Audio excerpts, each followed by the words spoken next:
BCN Radio los invita a compartir Labor Parlamentaria, un espacio destinado a conocer la tarea legislativa en primera persona. Senadores y diputados de todas las provincias comparten en la radio de la Biblioteca del Congreso de la Nación lo que hacen fuera y dentro del recinto. Bienvenidos a Labor Parlamentaria.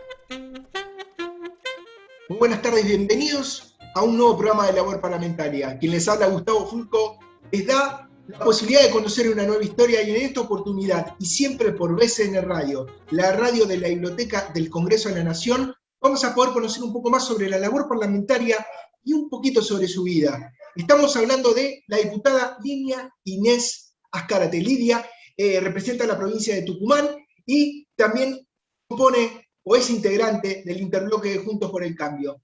Lidia, diputada, me tomo el atrevimiento de poder tutearla. Bienvenida a la labor parlamentaria y un placer poder charlar con usted. Gracias. Igualmente, sobre todo para colaborar todo lo que tenga que ver con Biblioteca del Congreso, de la cual soy parte de la comisión administradora, así que me parece hermoso. Puedo contarte lo que es de uso y estilo. No sé qué quiere que les cuente, mi vida personal, mi vida política, mi vida docente, mi vida radical. Vamos a comenzar un poquito por su infancia, yéndonos algunos poquitos años atrás y preguntándoles sobre a qué primer recuerdo, aquella primera vinculación, si es que todavía la retiene, de ese primer texto con el cual tuvo contexto a través de, tal vez, las palabras de su padre, tal vez a través de un cuento que le diga a su abuelo, su abuela, su madre. Cuéntenos si recuerda cuál fue esa primera vinculación con la literatura. ¿Con la literatura?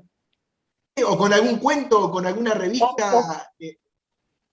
Bien. Con la literatura, te diría que en nuestra generación fue una generación de mucha lectura.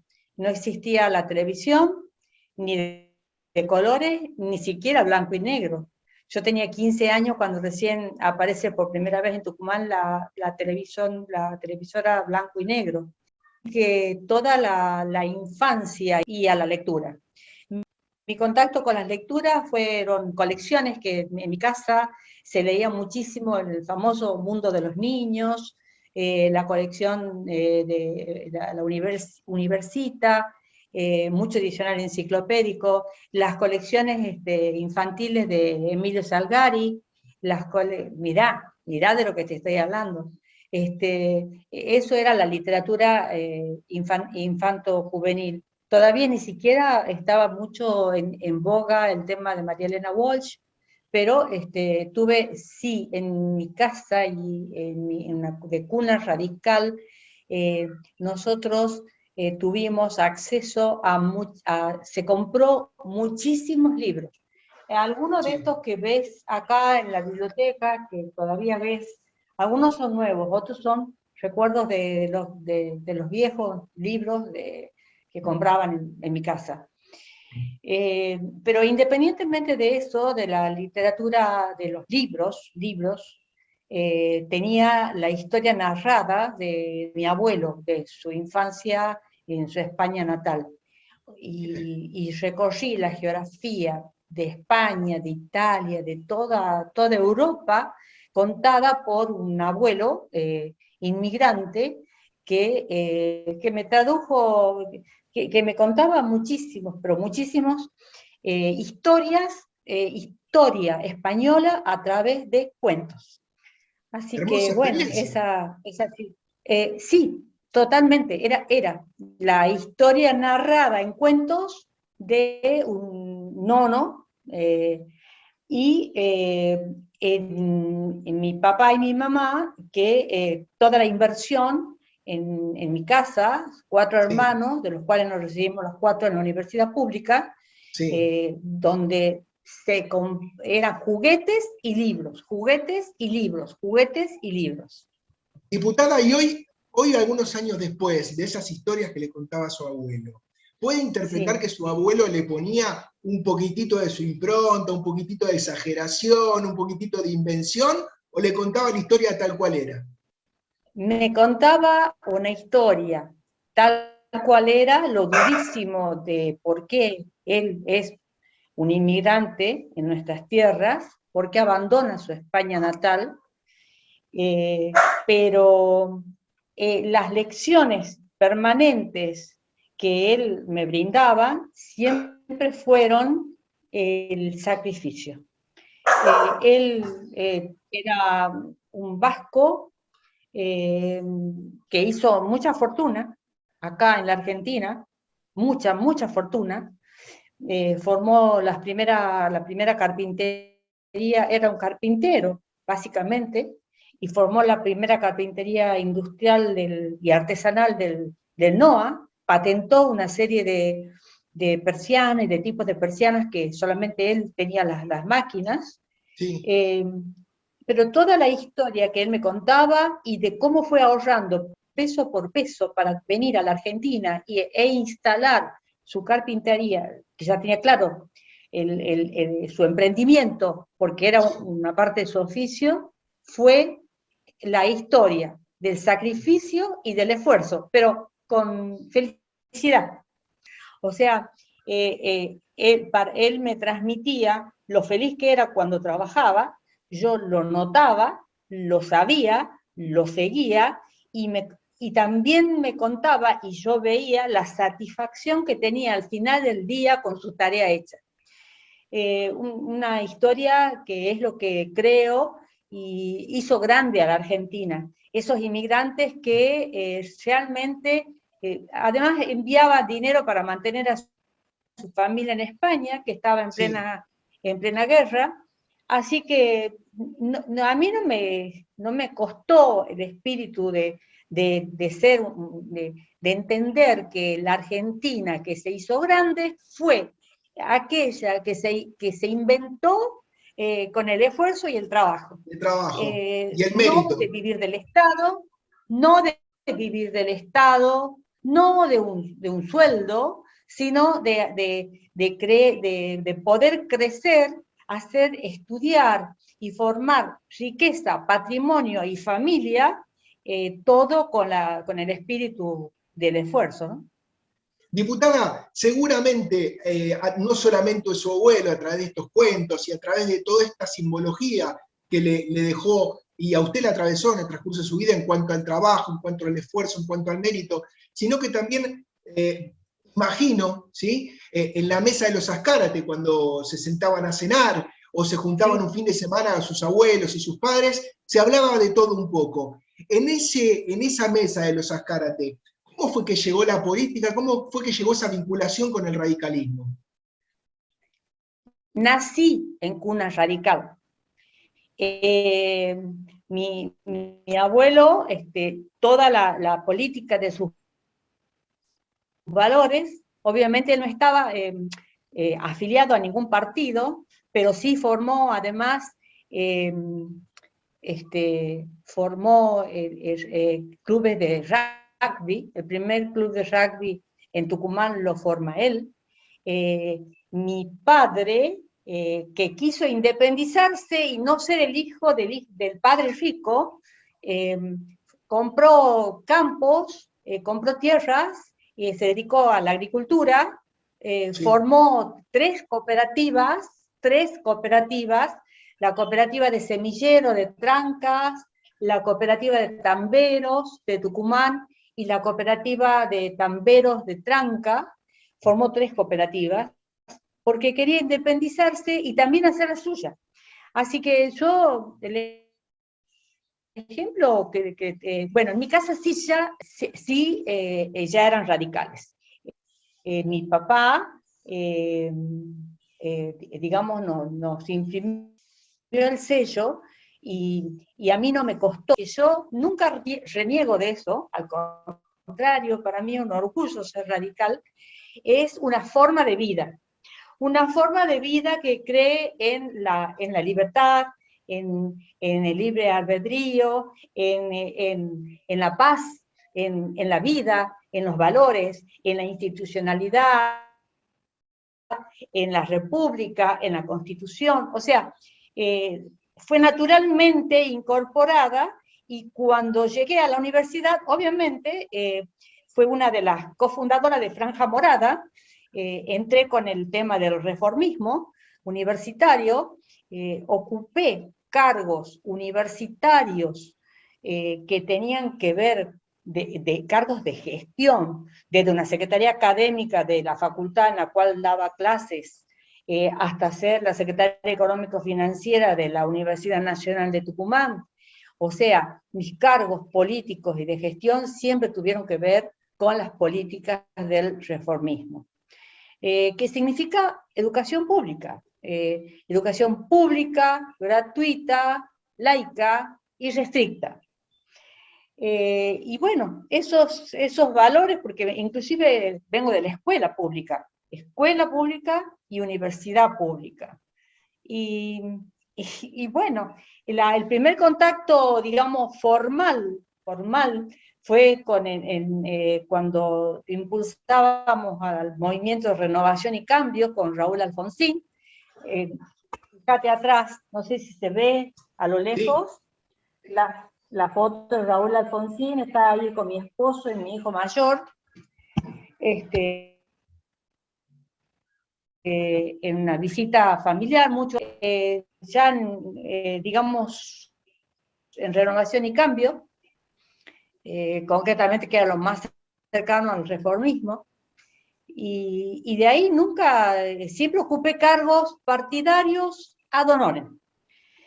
Como ser revisora de cuentas, integrante del Tribunal de Ética, integrante de las comisiones que tenían que ver con, digamos, con todas las partes, todo lo que significa partidario, pero ad honorem, porque yo tenía el cargo como docente. Sí. Diputada, usted terminó el secundario, ingresó en la universidad, ya hacía política, en su familia se hablaba de política, se olía y se comía política, pero usted hizo una carrera universitaria como contadora. Cuando ingresó a la carrera, ¿usted sabía que no iba a trabajar nunca de contadora, o que quería realizarse a través de la política, o dijo, bueno, a ver, intento sobre la política, intento ser contadora, veo que me sale mejor? ¿Usted ya lo tenía muy claro que iba a ser representante de los ciudadanos de Tucumán? No tenía claro esto. Yo elegí la carrera de contador público como una forma de hacer un contrapeso entre todos esos ideales y esa utopía que me impregnaban en casa, y la necesidad de tener los pies en la tierra. Me casé muy joven, a los 21 años, y fui mamá a los 22, y me recibí a los 22 años de contador. Ahora, ¿por qué ingreso en esa carrera? Todavía me lo pregunto. Ingresé para ejercer la profesión. Lo que pasa es que me copó la universidad, tengo la camiseta de la Universidad Nacional de Tucumán puesta, a la cual debo la educación mía, de mi esposo, de todos mis hijos, y participé naturalmente en la gestión universitaria, desde una cátedra en donde tiene que ver con organización y método y estructuras, procesos y demás, en donde siempre era requerido, y de una cátedra que ya había salido un rector, de una cátedra que ya había salido un decano, y de una cátedra que finalmente termina saliendo una diputada, que era cuando me encargo de esa cátedra. Así que, naturalmente la universidad me requirió en gestión más de 25 años, y gustosa, ¿no? En todos los ámbitos, desde control de gestión, me copó la universidad. Cuando en las últimas PASO 2019, las últimas anteriores, en 2019, yo ya era secretaria económica financiera de la Universidad Nacional de Tucumán. A mí, a través de la intermediación del secretario de Políticas Universitarias, de la secretaria de Dania Tabela, que es actualmente candidata a diputada, de Dania Tabela, que nos conocíamos por la gestión, nos ayudó a salir del déficit y yo apliqué todo lo que significa la política de austeridad del gasto para sacar en 2 años a la universidad, que estaba en un déficit de 2 planillas y media salariales, a ponerla a punto para que pueda ser, sobre todo, autónoma, para que respeten la autonomía. Esa era básicamente, porque el que puede manejar sus cuentas y ordenar sus cuentas puede manejar su autonomía. Y con ese criterio la puse a tono a la universidad, y a pesar de todos los no puestos en cada expediente de nombramientos, designaciones, ascenso y demás, que es casi como natural, yo pude, digamos, conservando ante los recursos escasos, que es lo que me enseñó, digamos, por poner la barca a flote.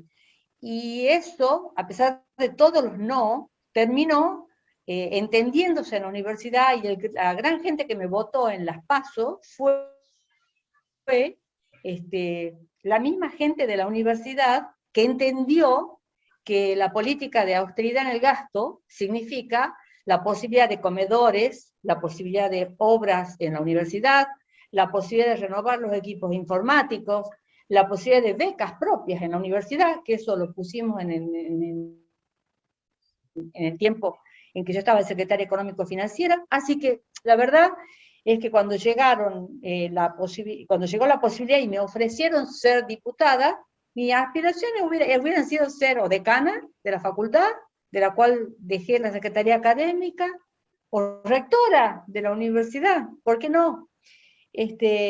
Pero era como que me llamó el espíritu de que donde me necesitan.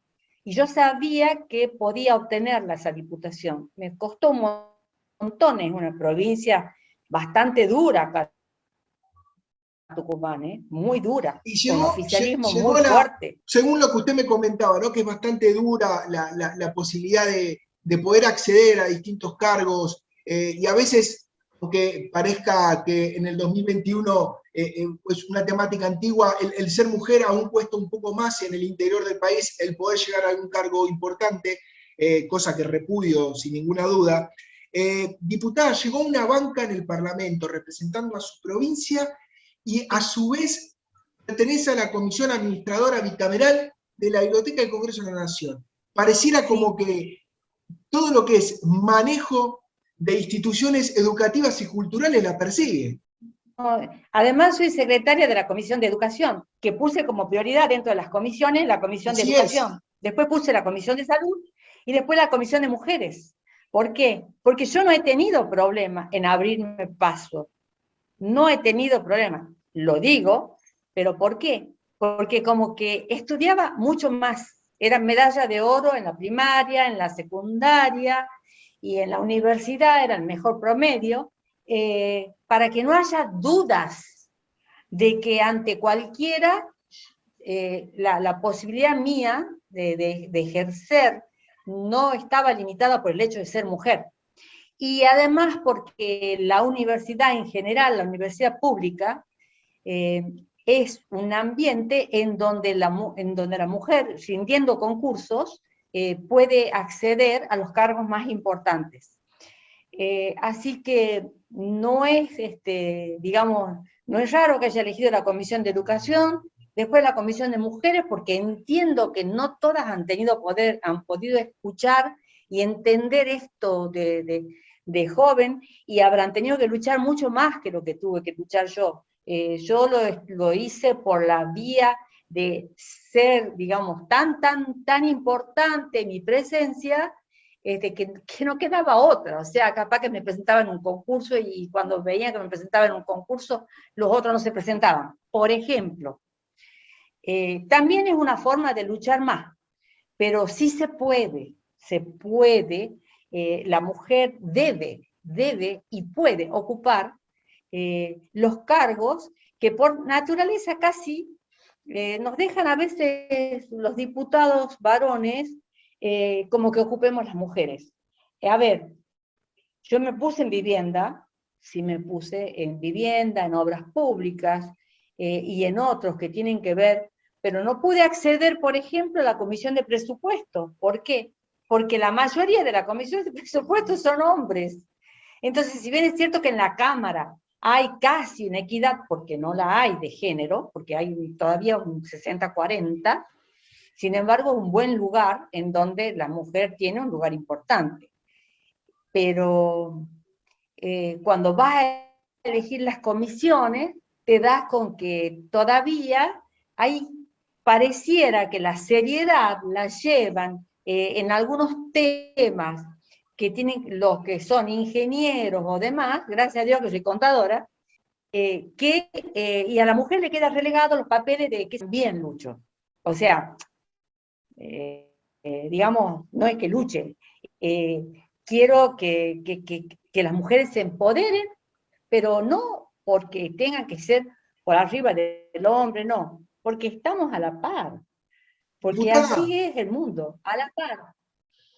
así es. Diputada, como bien mencionaba usted recién, usted integra en el Parlamento las comisiones de Educación, Acción Social y Salud Pública, administra con otros colegas de ambas cámaras la Biblioteca del Congreso de la Nación, así como integra también las comisiones de Mujer y Diversidad, Obras Públicas, Vivienda y Ordenamiento Urbano, así como la Economía. Cuéntenos, diputada, si quiere compartir con todos aquellos que nos ven y nos escuchan a través de BCN Radio, aquí en Labor Parlamentaria, qué proyectos de ley o qué leyes han llegado a través de su mano al Parlamento, algunas que quiera destacar. Tuve muchos proyectos de leyes que no se concretaron. Yo recién llevo 2 años, digamos, y espero que en los próximos 2 puedan ser constituidos en leyes.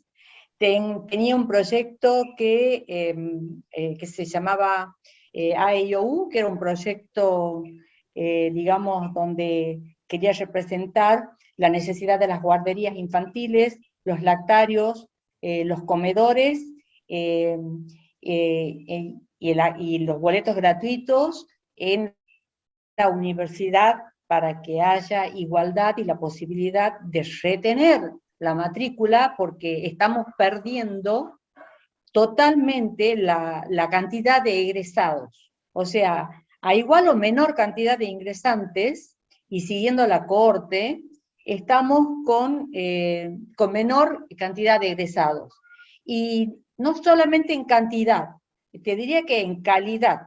Estos 2 últimos años de la falta presencial, si bien es cierto en la universidad se ha sentido menos porque la virtualidad ha podido ser cubierta por varias cátedras, entre esas las mías, se cubrió, pero la presencialidad, donde hace la discusión a la par, donde además se escucha lo que piensa el compañero, se potencia la idea, y finalmente hasta la idea del docente queda atrás de lo que es la discusión original, porque naturalmente el joven, la joven, lleva en sí la necesidad del cambio.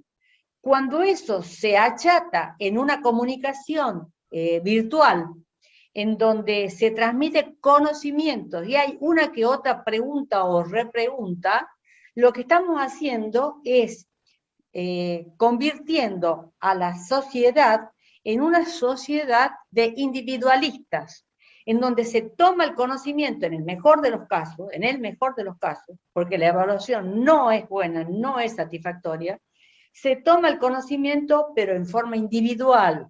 Entonces, lejos de solidarizarme con los compañeros, como era en la época mía, en donde aprendíamos cuando enseñábamos a los compañeros que quedaban atrás, y cuando además lo corregíamos al profesor, y le dábamos otras ideas al profesor, cosa que yo a mis alumnos siempre le he intentado poner como el espíritu crítico, y muchas veces cuando estoy dando clases le doy una falacia y sigo, y espero que se despierten y que no me acepten lo que estoy diciendo. Pero eso de fomentar el espíritu crítico, esto se pierde con la virtualidad, porque yo ya no puedo transmitir en pocos minutos como para poder volver atrás y corregir. Y tampoco se establece el espíritu ese de la sociedad solidaria, que es lo que tenemos que buscar, y sobre todo en la situación de economía y en la situación de pandemia que tenemos. La solidaridad es lo único que nos va a salvar, la educación es una herramienta.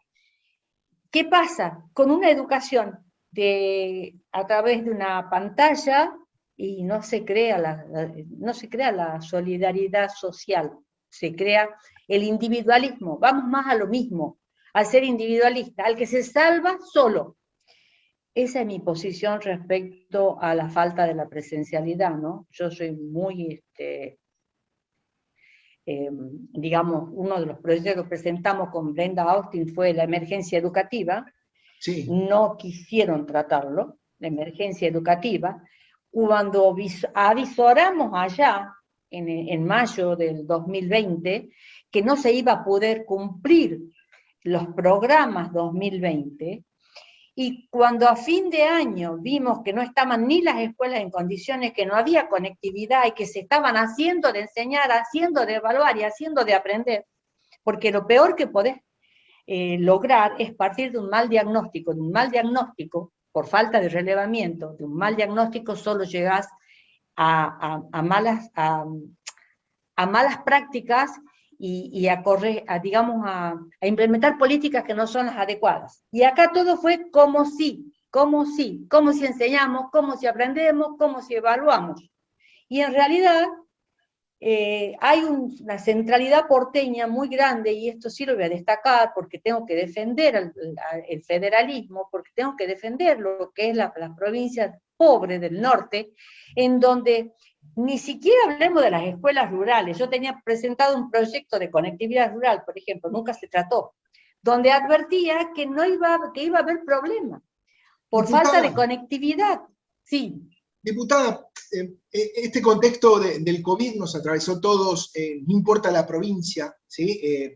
Viviendo en capital, estando en el sur, en el norte, realmente la hemos pasado salvaguardando las diferencias todos muy mal, pero pareciera que a través de los porcentajes que se están viendo, sin importar el partido político, la gobernación provincial, o si estamos en Buenos Aires o en Capital Federal, pareciera que los porcentajes a nivel educativo son cada vez peores, a nivel económico son cada vez peores, y a nivel social hay un descontento generalizado. No voy a hacer mención de la actual presidencia, no voy a ser responsable a la pasada, ni a la anterior, ni tal vez a la próxima, sino la pregunta es, usted como legisladora, ¿cuál considera que puede llegar a ser la salida para que los argentinos nos volvamos a conectar con la educación, volvamos a poder generar a través de la educación un mejor futuro económico, ¿sí? Y podamos tener una mejor calidad de vida en definitiva? Abrir las escuelas, primero. Abrir las escuelas. Pero abrir las escuelas no es abrir la puerta, es que las aulas estén en condiciones de recibir realmente a los alumnos. Que estén las escuelas con, digamos, ediliciamente hablando, en condiciones aptas. Que estén las escuelas con conectividad. Que estén los docentes preparados para poder modificar, rebelarse contra lo que sería un programa que no se modificó, vetusto, y que quedó inconcluso en el 2020, y armar realmente los contenidos básicos que debiéramos estar retocando para que en algún momento el enganche de los periodos que se cerró las aulas pueda darse, pero necesitamos docentes preparados para eso y que tengan la libertad de poder hacerlo. Porque el docente, cuando está en contacto real con el alumno, el docente que quiere a sus alumnos, escucha y sabe la necesidad de lo que tiene que aprender. Nosotros acá en Tucumán tenemos muchas tribus originarias. Por ejemplo, la nación Tenecoté, que es previa, y muchas tribus diaguitas y demás. Yo las recorro a todas, porque creo que el quichua en las escuelas donde están ellos debe ser conservado como idioma. O sea, no destruir la identidad que tiene la zona geográfica a la que pertenece, si estamos hablando de altas montañas, debiera respetarse. Entonces, acá necesitamos rebeldes que quieran a la gente, y esos son los educadores, deben ser los educadores. No es obligación cumplir un programa. La cuestión es enseñar, evaluar y que tomen el conocimiento. Y esto es un ida y un vuelta. Entonces, el docente que quiere realmente lo puede hacer. Los planes, los programas se deben modificar. Terminemos con la historia de los programas a cumplir. Veamos qué es lo que debemos sacrificar, porque ya se perdió, y cómo retomamos para asegurar que las personas que están en las escuelas puedan ingresar en igualdad de oportunidades a la educación pública gratuita. Porque la universidad abre las puertas para todos. Pero ¿qué pasa? ¿Están en igualdad de oportunidades? No, porque fracasan en un primer año y rápidamente abandonan. Porque no vienen preparados todos iguales. Y como la educación es lo único que da la igualdad de oportunidades, sí. Y sin ninguna duda, es hermoso poder escuchar a una persona que ideológicamente defiende la educación de la misma manera que uno y lo siente como uno, porque considero, al igual que usted, por lo que escucho, la educación es la salida hacia cualquier mejora que puede tener una nación. Es la base. Si un pueblo está bien educado, tiene futuro. Así que es un placer poder escuchar a través suyo una persona que con su preparación y con su prestigio en la Cámara aporta y lucha porque la educación de los argentinos mejore. Para finalizar y agradecerle por su tiempo, diputada, una última pregunta, nos quedan tan solo 2 minutos de quisiera grabación. También comentar algo de qué hemos estado haciendo en la biblioteca, ¿no? Pues me parece importante. Cuéntenos rápidamente, que nos quedan 2 minutos. Bueno, sí, acá tengo algún machetito que tomé, con algunas ideas básicas. Bueno, desde octubre del 2020 a julio del 2021, se han incorporado 197.000 nuevos usuarios a la página web.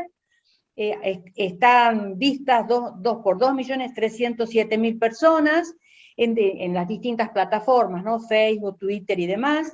Sí. El segundo punto que hemos trabajado es atención presencial. Hubo atención presencial desde el 8 de febrero, con la sala de lectura pública, con organismos internacionales, con la sala infanto-juveniles. También se han hecho turnos especiales para las colecciones especiales. Se grabaron poemas, cuentos cortos, canciones, videos, manos en acción. La hemeroteca, la parte de revistas, han sido facilitadas a investigadores, a docentes públicos en general, pero sobre todo han sido usadas por los investigadores. Hay un PowerPoint que es el seminario de bibliotecas parlamentarias que ha sido organizado, del Caribe. Hay publicaciones con dossier legislativo, están las alertas parlamentarias por los temas de discapacidad, de régimen penal juvenil, de criptomonedas. Hay una serie de traducciones especiales. Está la editorial con el boletín de la biblioteca, la revista de la Biblioteca del Congreso, el pensamiento del Bicentenario. Hemos sido calificadas como bibliotecas verdes. ¿Por qué? Porque hemos tocado temas como la instalación de panel final de residuos, de los aparatos eléctricos, electrónicos, la industria hidrocarburífera, la adopción temprana en personas de personas en formación. Hay una política también de traducciones. Está la editorial, que tiene el boletín de la biblioteca, la revista de la biblioteca y el pensamiento del Bicentenario. Somos biblioteca verde, declarada biblioteca verde por el tema de las instalaciones de paneles fotovoltaicos, la despapelización de las tareas administrativas, reciclaje de residuos, la recolección final de residuos y la recolección final de aparatos eléctricos y electrónicos. Está la creación de la Subdirección de Género y Equidad, que es donde están implementándose todo el tema de la ley Micaela, que se termina hay que seguir capacitando. Hay una sala, que es la sala Marrakech, que es de lectura pública inclusiva para usuarios con discapacidad, eso es importantísimo. Tenemos actividades culturales, como dentro de eso está previsto lo que es el tren sanitario y la bibliomóvil, las compañías de teatro, el coro. Tenemos actividades de prensa y comunicación, donde está la radio, con el tema de plataformas de comunicación vía Zoom. También vínculos con la Subdirección de Medios de la Nación, obviamente. También ustedes están haciendo la comunicación interna, que es muy importante. Así es. También hay talleres gráficos, donde hay encuadernación, restauración, la estadística de impresiones, y en general una serie de convenios que bueno, son muchísimos, que pueden entrar a la página de la biblioteca y encontrar cuáles son las actividades de la biblioteca. Hace unos días estuve en la inauguración el martes, de la guardería para los del jardín, exactamente. Es de los 3 meses hasta los 3 años, con distintas salas. La verdad es que es un orgullo, realmente lo que se ha hecho ahí es tremendo. En épocas de pandemia que estaba cerrado, ahí se estaba revolucionando todo esto, y para mí sería una tranquilidad, si yo tuviera una nieta en Buenos Aires, poder llevarla a que esté en esa guardería, porque es un orgullo, digamos, la forma en que se va a atender a los niños, porque la educación pública no empieza con los jardines de 5, empieza desde que el niño empieza digamos, a ser cuidado, contenido, educado, y eso es importante, que lo que se está haciendo en estas que no son guarderías, son, digamos, centros de primera infancia, hasta que entran el jardín, que ya ahí ya no, porque ya es una cuestión de escolaridad, ¿no? Pero por ahora eso está. Y la verdad es que me ha enorgullecido realmente la obra que se ha hecho. Debo destacar cómo la visualizó Carlos Selva, porque muy bien visualizado y muy bien apoyado por todos los sectores, donde vos notás que en esto no hay grieta. Sí, no el arquitecto, el trabajo Entonces, que ha hecho el arquitecto Sabatini ha sido fantástico. El trabajo que hicieron ustedes, quienes conducen la comisión bicameral en esta renovación integral del jardín maternal que tiene la Biblioteca del Congreso, ha sido maravilloso. Yo soy un ex padre, mi hija Sofía, hoy con 9 años, ha ido desde los 6 meses a ese jardín, y el nivel profesional que tiene es altísimo. Mi hija tiene los mejores recuerdos de sus primeros días en esa institución, en ese jardín, y la verdad que es una tranquilidad increíble para los padres que trabajamos en la Biblioteca del Congreso, en alguno de sus tantos sectores, el poder dejar a nuestros hijos en un lugar que sabemos que los van a tratar como si estuvieran con nosotros. Así que le agradecemos, diputada, la posibilidad de seguir haciendo aún más grande este jardín, para dar un servicio de prestigio y brindarle tranquilidad a aquellos padres que dejan sus hijos en la Biblioteca del Congreso de la Nación. Así como también felicitarla por el trabajo que hizo la comisión bicameral, que no ha dejado de funcionar durante toda esta cuarentena, haciendo reuniones, algunas de forma presencial, algunas de forma virtual, y siguiendo haciendo crecer a esta biblioteca que se ha transformado en la biblioteca parlamentaria más importante de la región.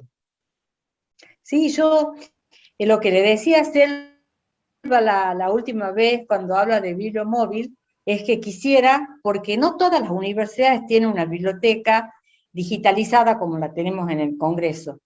Entonces, yo quería que además le agreguen a las universidades, porque es increíble el poco valor que se está dando a los libros.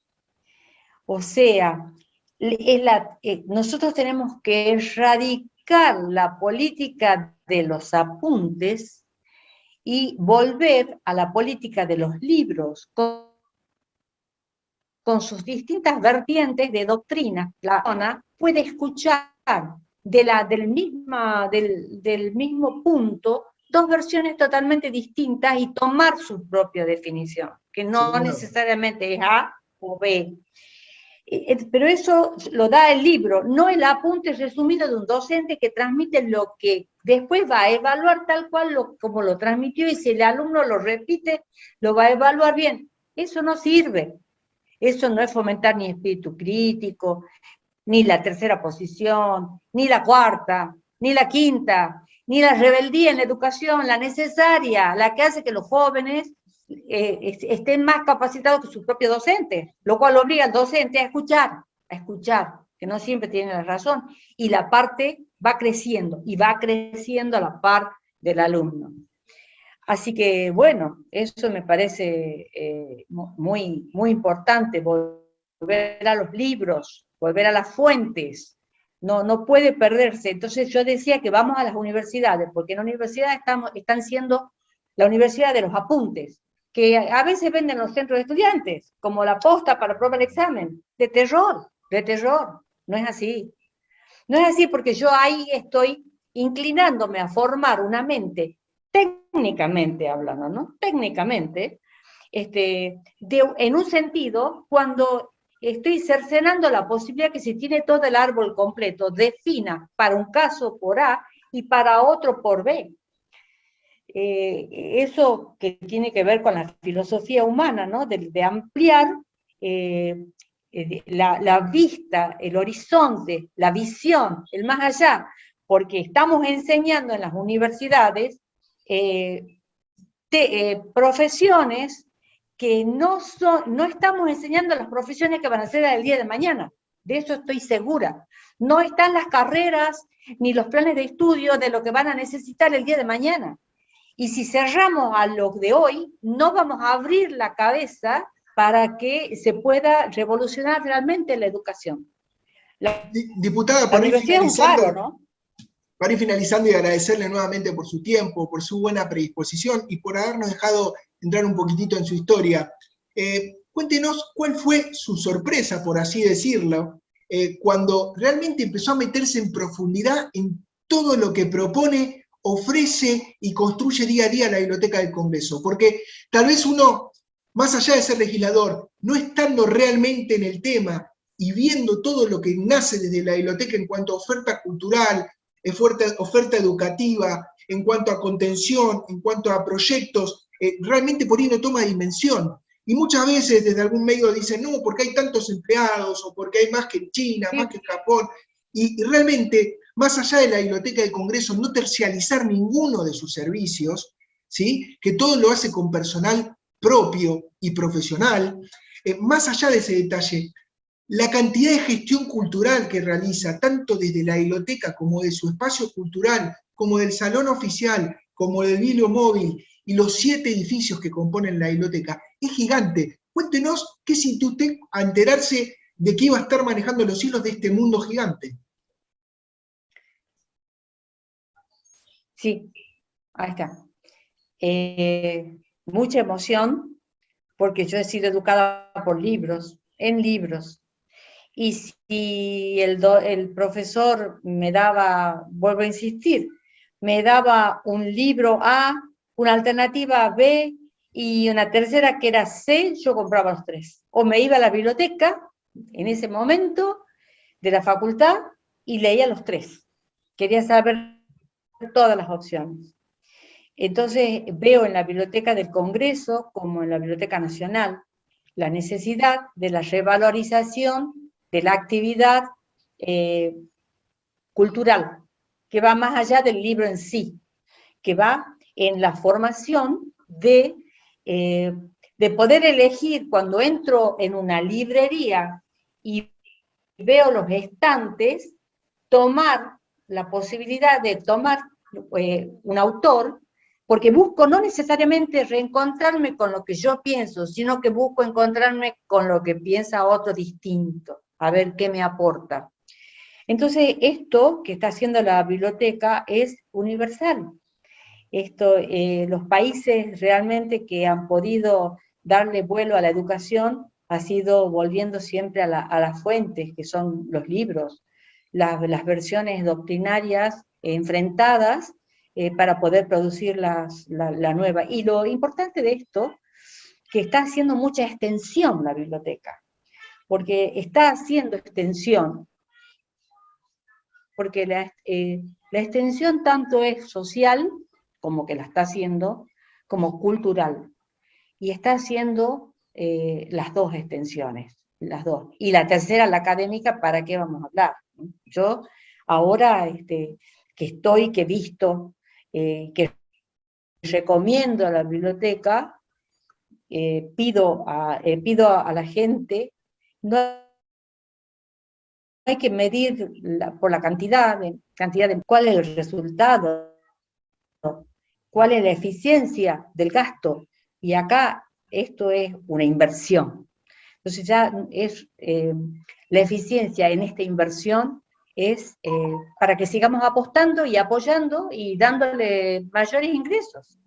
Diputada, la última cortita, recién usted se definió como una persona muy curiosa, o sea que le daban 3 posibilidades de lectura y iba y se leía las 3 posibilidades, ¿no?